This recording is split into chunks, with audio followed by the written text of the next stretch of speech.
सबसे बड़ा सवाल ये जो देश जानना चाहता है कि आतंकवादी हमारे घर कैसे पहुंचे। हमारी मांग है कि शहीद परिवारों को 10-10 करोड़ से मदद की जाए। करप्ट और भ्रष्टाचारी लोग हैं, वो पाताल लोग नहीं जा रहे हैं, वो मुख्यमंत्री आवास में छिप जा रहे हैं। प्रोफेशनल कोर्सेज की डिग्रियां हैं, उन्हें डिलीवरी बॉय बना दिया है, तो सम्मानजनक नौकरी भी नहीं दे पा रहे हैं। आरक्षण की पे भी खिलवाड़ हो रही है। युवतियों के लिए असुरक्षित माहौल है कि हमारे मुद्दे आज भी बेरोजगारी के हैं।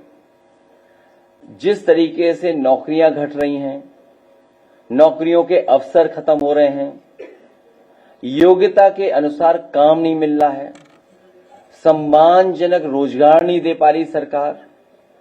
जिन पे डिग्रियां हैं, जिन पे अच्छे प्रोफेशनल कोर्सेज की डिग्रियां हैं, उन्हें डिलीवरी बॉय बना दिया है, तो सम्मानजनक नौकरी भी नहीं दे पा रहे हैं।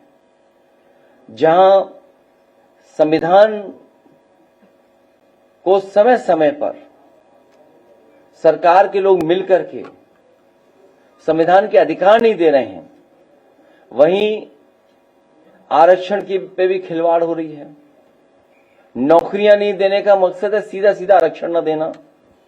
शिक्षा में राजनीतिक हस्तक्षेप बहुत बढ़ा दिया है इन्होंने। जो अपॉइंटमेंट्स हैं उसमें राजनीतिक हस्तक्षेप बढ़ा है और एक रंगी हस्तक्षेप ज्यादा हुआ है। युवतियों के लिए असुरक्षित माहौल है, क्योंकि जब हम डेटा देखते हैं तो डेटा में यह पता लगता है कि सबसे ज्यादा असुरक्षित वातावरण युवतियों के लिए कहीं है, महिलाओं के लिए कहीं है, तो वो उत्तर प्रदेश में जो सरकार का अपना डाटा बता रहा है। इधर फीस महंगी तो हो ही रही है, फीस लगातार बढ़ती चली जा रही है, और जो प्रोफेशनल कोर्सेज हैं उन पे हमारे जो ग्रामीण क्षेत्र के बच्चे हैं, गरीब बच्चे हैं, वो पढ़ भी नहीं पा रहे हैं, क्योंकि नौकरी रोजगार कई बार प्रोफेशनल कोर्सेज के माध्यम से भी मिल रहा है। और जिस तरीके से प्राइवेटाइजेशन हुआ एजुकेशन का, मनमानी हो रही है वहां, उस पे भी हमारी पार्टी के नौजवान, युवजन के लोग, यूथ ब्रिगेड के लोग लगातार जनता को समझाएंगे। इधर ऑनलाइन सब कुछ अवेलेबल है, लेकिन गरीब के लिए ऑनलाइन अभी भी थोड़ी बहुत परेशानी की बात है, क्योंकि जिस तरह के उनके पास इंतजाम होने चाहिए, गरीब के पास वो सुविधा नहीं है जो अमीर के पास है। इसलिए ऑनलाइन में जहां सुविधा है, वहीं ऑनलाइन से गरीब को परेशानी है। मुद्रा योजना का भी हम लोगों ने बताया कि 33 लाख करोड़ रुपया बांटा गया, और ये कहा गया कि 33 लाख करोड़ रुपए बंटने के बाद मुद्रा योजना, जिनको इस योजना से जोड़ा है, वो कम से कम कुछ लोगों को रोजगार देंगी। अगर हम सरकार का ही कहना मान लें, जिस तरीके से 52 करोड़ लोगों को इन्होंने मुद्रा लोन दिया, 33 लाख करोड़, अगर 52 करोड़ लोगों को जिनको मिला है, अगर एक व्यक्ति को भी नौकरी दी हो, एक व्यक्ति को भी नौकरी दी हो, या एक व्यक्ति को भी रोजगार दे दिया हो, तो कोई बेरोजगार बचेगा ही नहीं। इधर हम लोग देखते हैं कि सोशल मीडिया पे सब लोग एक्टिव हैं। कई बार हम अपना पक्ष रखते हैं, सरकार तो अपने प्रोपेगेंडा के लिए इस्तेमाल कर रही है, और सरकार को एडवाइजरी भी जारी करनी पड़ गई कुछ चैनलों के लिए, कुछ सोशल मीडिया प्लेटफॉर्म के लिए, क्योंकि वो इतना खास बन रहे थे कि उनके लिए ही एडवाइजरी जारी करनी पड़ी। अगर समाजवादी पार्टी का व्यक्ति कुछ लिख दे तो उसे पुलिस प्रशासन पूरा पीछे पड़ जाता है। अभी रायबरेली की ताजी घटना सुनने में आया है कि भारतीय जनता पार्टी के लोगों ने मिलकर के पुलिस से पकड़वाया है एक को, और उसके बाद सुना है विधायक जी जाकर के खुद अपने साथियों के साथ मारपीट किए हैं।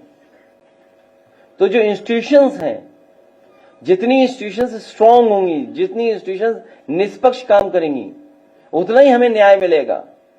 लेकिन छोटी बड़ी जितनी भी इंस्टीट्यूशंस हैं, जहां पे गरीब की मदद होनी चाहिए, गरीब को न्याय मिलना चाहिए, या हम अपनी तकलीफ परेशानी में उन इंस्टीट्यूशंस में जाएं, तो वो भी हमें भेदभाव की तरह देख रहे हैं।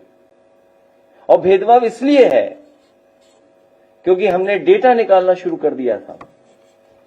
अभी कुछ दिनों में उस जिले का भी डेटा हम लोग जारी करेंगे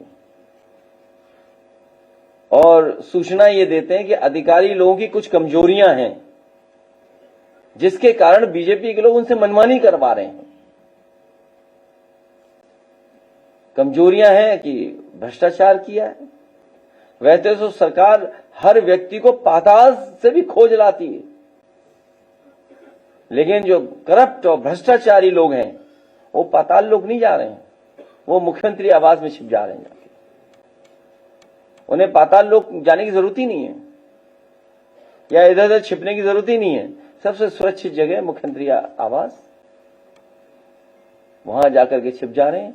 इसलिए मैं अध्यक्ष जी से कहूंगा कि आज नौजवानों ने संविधान बचाने के लिए, आरक्षण बचाने के लिए जो संकल्प लिया है, इसके साथ साथ पीडीएस संकल्प जो लिया है, हम प्रेस के साथियों के सामने कहेंगे कि हमारे नौजवानों को जो गांव-गांव, घर-घर, गली मोहल्ले लेके जाना है, वो पीडीएस संकल्प एक बार अध्यक्ष जी फिर पढ़ दें। सबसे बड़ा सवाल ये जो देश जानना चाहता है कि आतंकवादी हमारे घर कैसे पहुंचे। हमारी मांग है कि शहीद परिवारों को 10-10 करोड़ से मदद की जाए। दस्तक की आपसे गुजारिश है कि अगर इसको बचाना चाहते हैं तो नेशनल दस्तक को सब्सक्राइब करने के लिए रेड कलर के सब्सक्राइब बटन को दबाएं, फिर बेल आइकन की घंटी दबाएं। नेशनल दस्तक को बचाने के लिए बहुत जरूरी है कि हर खबर को शेयर करें, लाइक करें, कमेंट जरूर करें।